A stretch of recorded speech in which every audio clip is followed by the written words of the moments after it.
Mateus capítulo 1, verso 23 e depois o verso 21.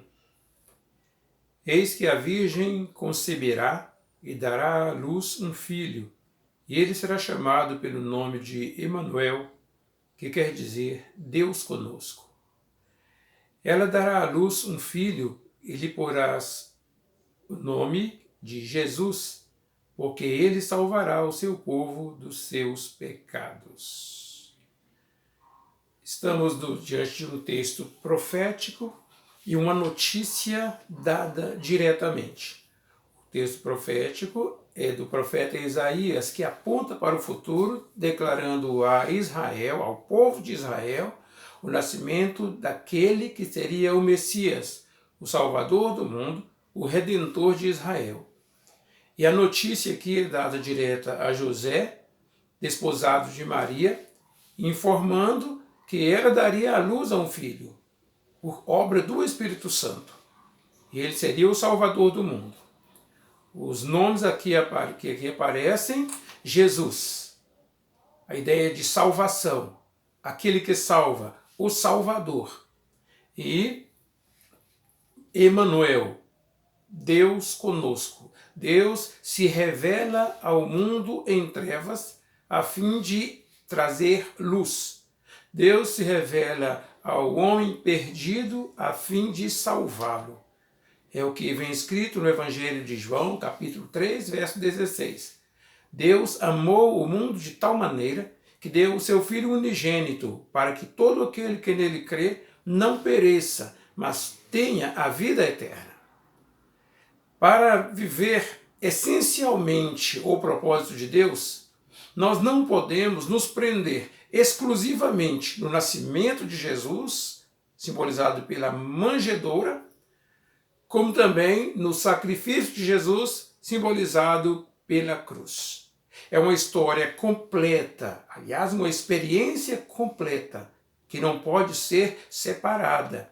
Será chamado discípulo de Jesus aquele que experimentar a essência desta verdade, aquele que conseguir crer na história toda, na experiência toda. Então, nesta hora, nossa ideia é pensarmos no trajeto da manjedoura à cruz e da cruz ao coração do pecador. Jesus nasceu em Belém.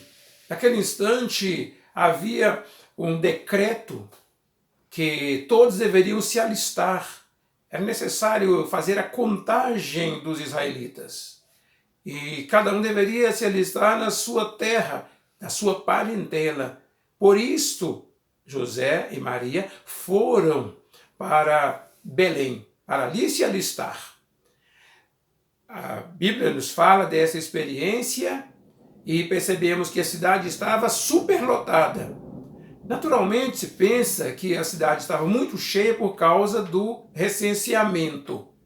Mas o recenseamento provocava uma movimentação geral, pessoas saindo de uma cidade para outra, cada um buscando a sua terra de origem, o lugar onde deveria fazer o recenseamento. Mas Belém estava superlotada. É porque também era a ocasião da Páscoa. E na ocasião da Páscoa, era assim mesmo, uma grande festa, uma grande movimentação. Então, o recenseamento coincidiu com a ocasião da Páscoa, que era um período que se celebrava a Páscoa. Desta maneira, a cidade de Jerusalém ficava superlotada, não podia participar desta festa os menores de 12 anos, não poderiam.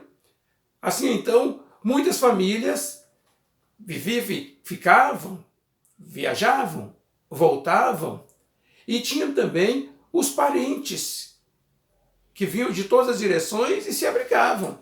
Então, Belém estava superlotado, as hospedagens estavam cheias, as hospedarias estavam lotadas. E quando José e Maria vão procurar um lugar, não encontram. A notícia é que não se achou lugar para eles. Não se fala onde exatamente eles procuraram lugar. Não se sabe.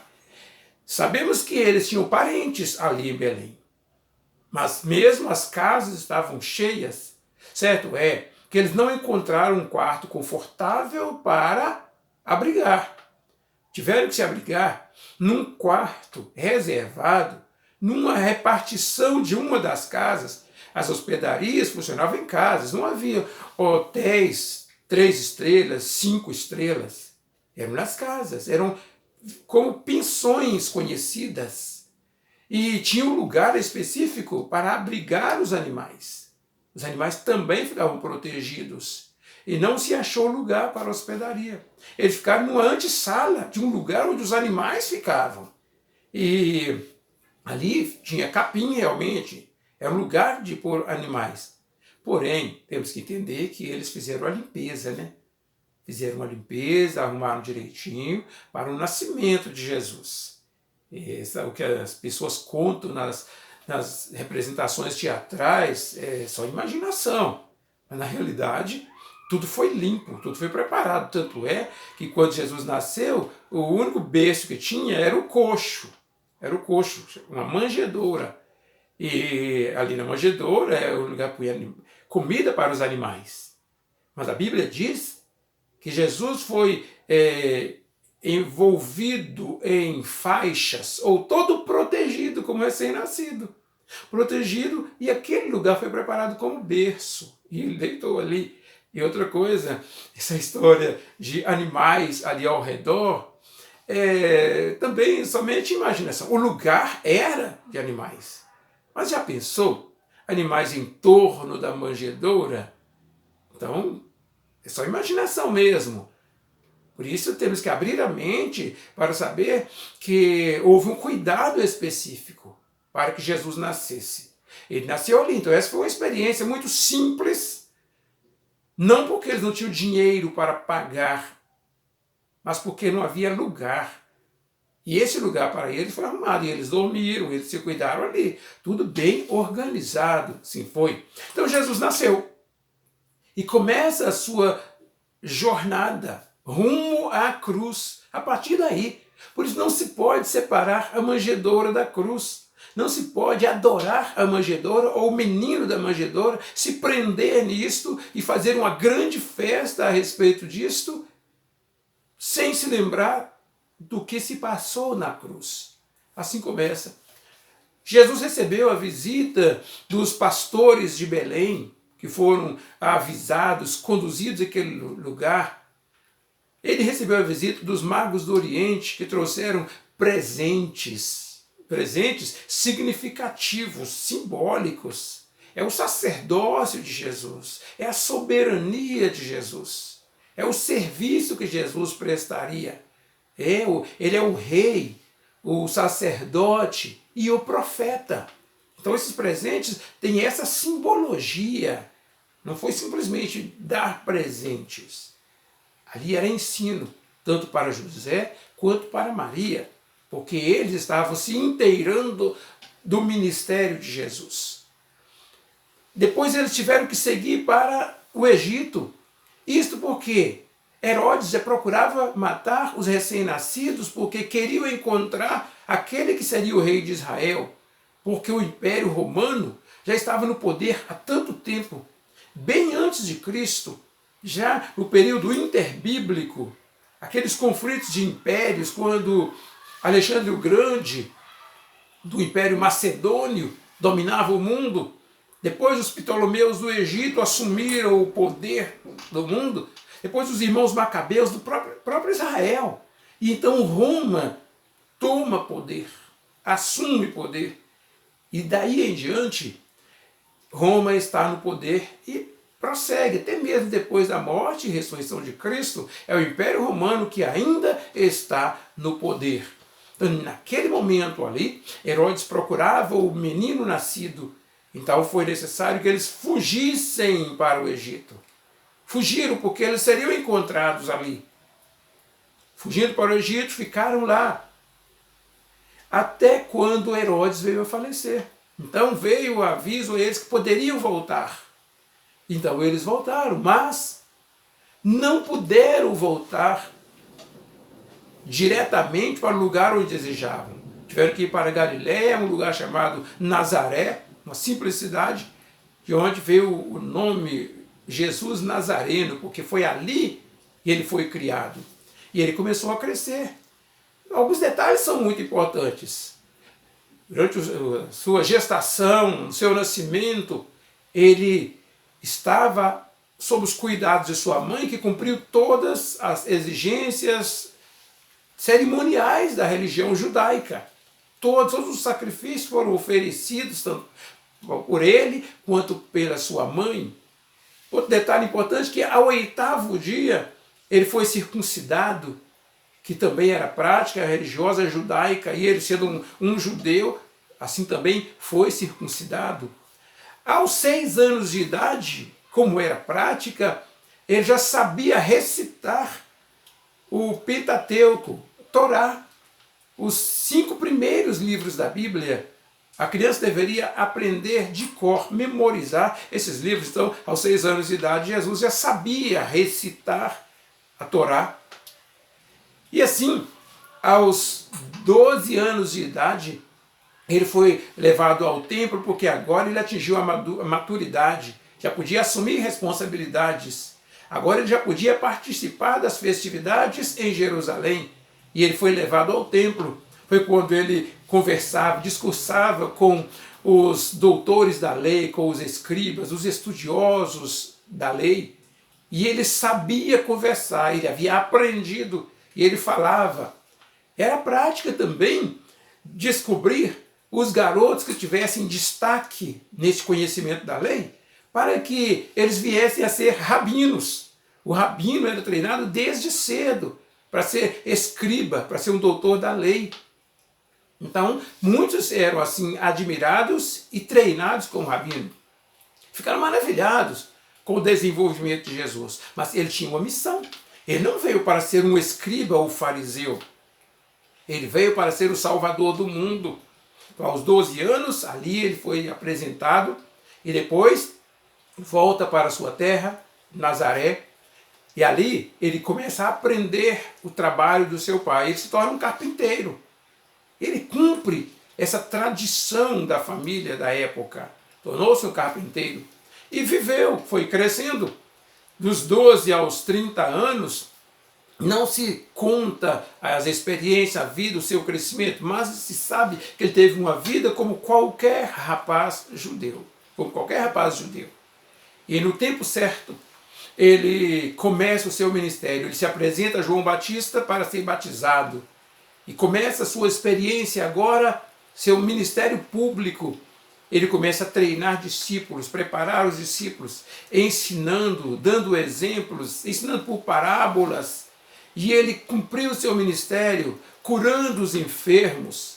E ele transitava por todas as regiões, porque ele estava treinando seus discípulos e a salvação era para todos. Ele não fez distinção, acepção de pessoas. E ele foi desenvolvendo seu ministério.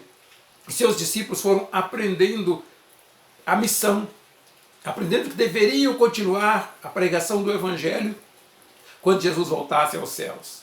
Porque ele prepara os seus discípulos, declarando que voltaria aos céus e que enviaria o Espírito Santo que continuaria com eles.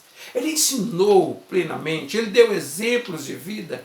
As multidões o acompanhavam e ele pregava, ele ensinava, ele curava.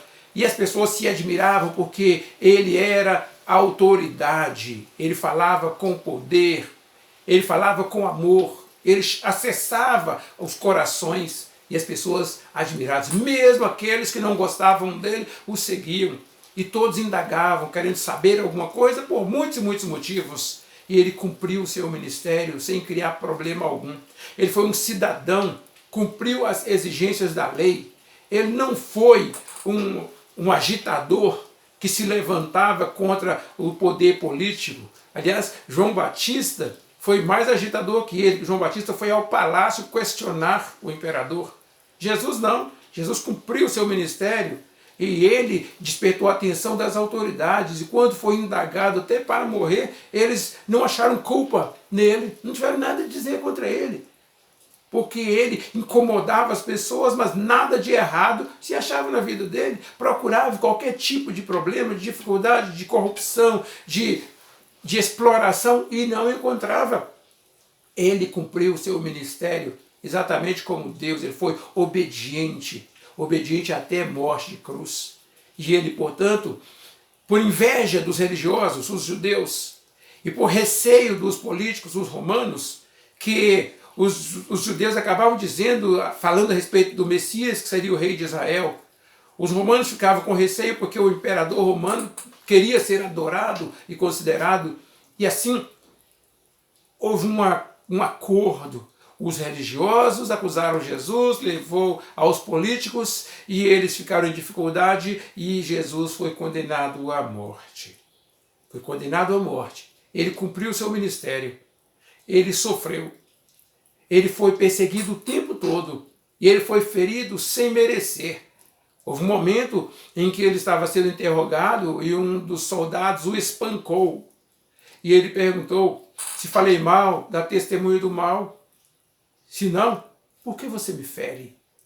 Ele, mesmo no julgamento, ele falava com serenidade. Com serenidade. Ele pôde falar com Pilatos, que questiona o que é a verdade e sai para não ouvir questões filosóficas. E Jesus foi levado à cruz. E ali se cumpriu o propósito de Deus. Foi por isso que Jesus nasceu. Para ser exemplo de vida, para ensinar, para dar testemunho da verdade e para ser sacrifício. O Cordeiro de Deus que tira o pecado do mundo. Por isso ele foi levantado na cruz.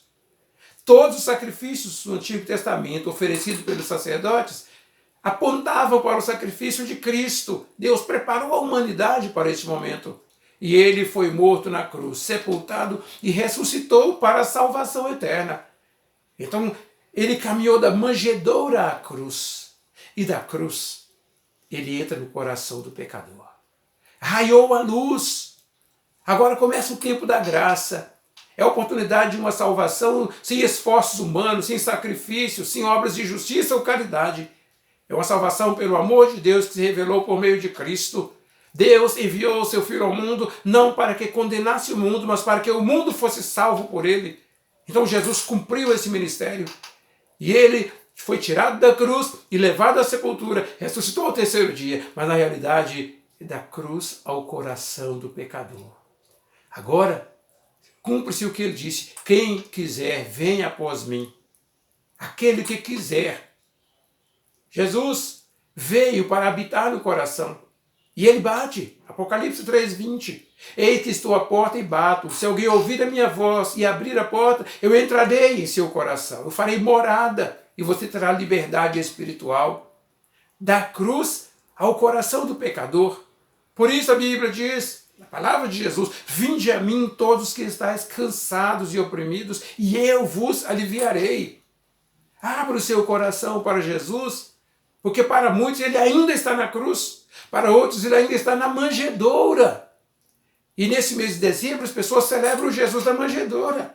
Dão presentes, enfeitam as casas, fazem árvores, fazem de tudo para celebrar. É uma festa muito bonita, em verde e vermelho, celebrando o Jesus da manjedoura, celebrando o materialismo, gastando dinheiro, trocando presentes com essas práticas que foram herdadas de cerimônias pagãs que nunca foram ensinadas por Jesus e nem praticadas por seus seguidores. Nunca foram.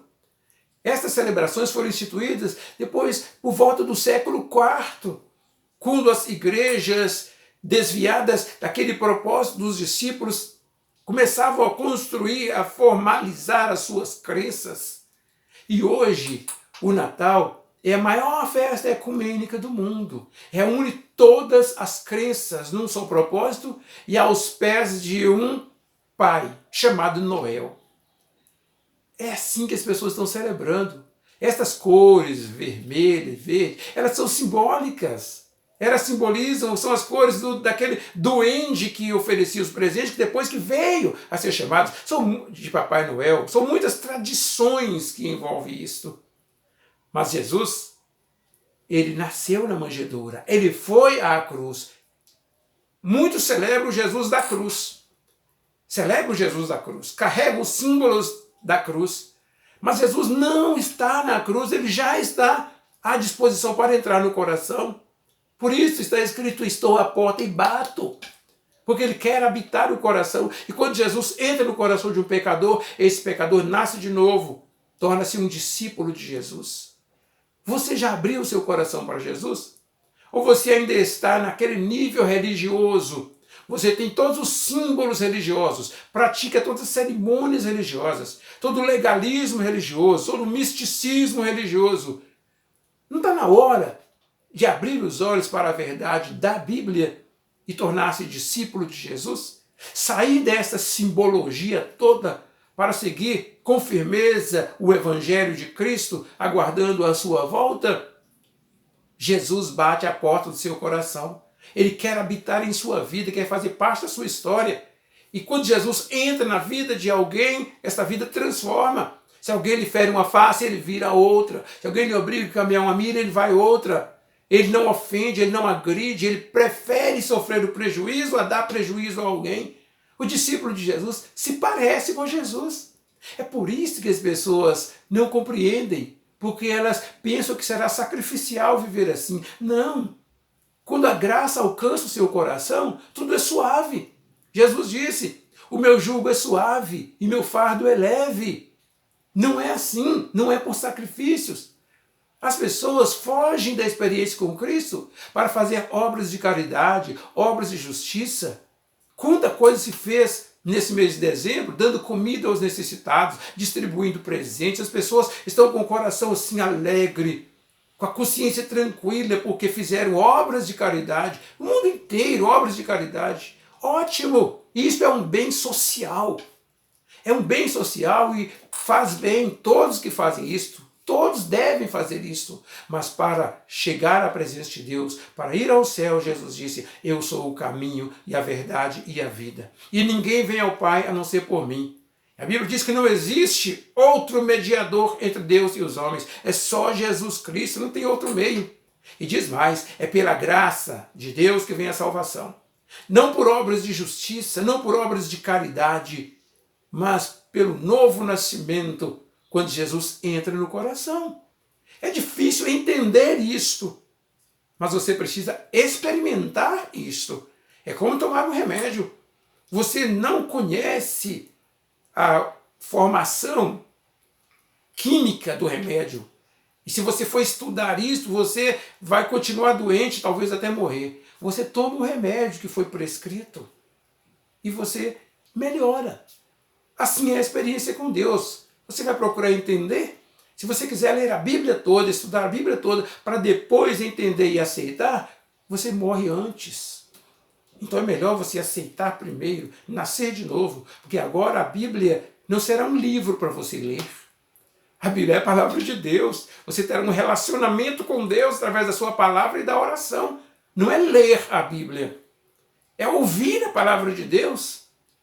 É ter esse relacionamento próximo, íntimo com Ele. E isso só vai acontecer quando você abrir verdadeiramente o coração. Aí sim, Jesus, da manjedoura à cruz, da cruz ao seu coração. Aí sua vida vai mudar. Aí tudo vai ser diferente. Você vai ser uma pessoa diferente. E além disso, a sua família será iluminada por sua escolha e decisão. Porque é promessa. Crer no Senhor Jesus, será salvo tu e a tua casa. Ele tem esse propósito para a sua vida. Vamos orar ao Senhor? Quem sabe hoje você toma a sua decisão. Oremos. Pai glorioso, eterno Deus, damos-te graças por essa experiência com a tua palavra e rogamos, Pai, estenda as mãos para abençoar a todos que ouviram esta mensagem, que consigam compreender isto a fim de aceitar, que abram o coração e que a vida seja transformada e que sejam salvos por meio de Cristo, garantindo vida eterna pela graça do Senhor. Nós oramos em nome de Jesus. Amém, Senhor.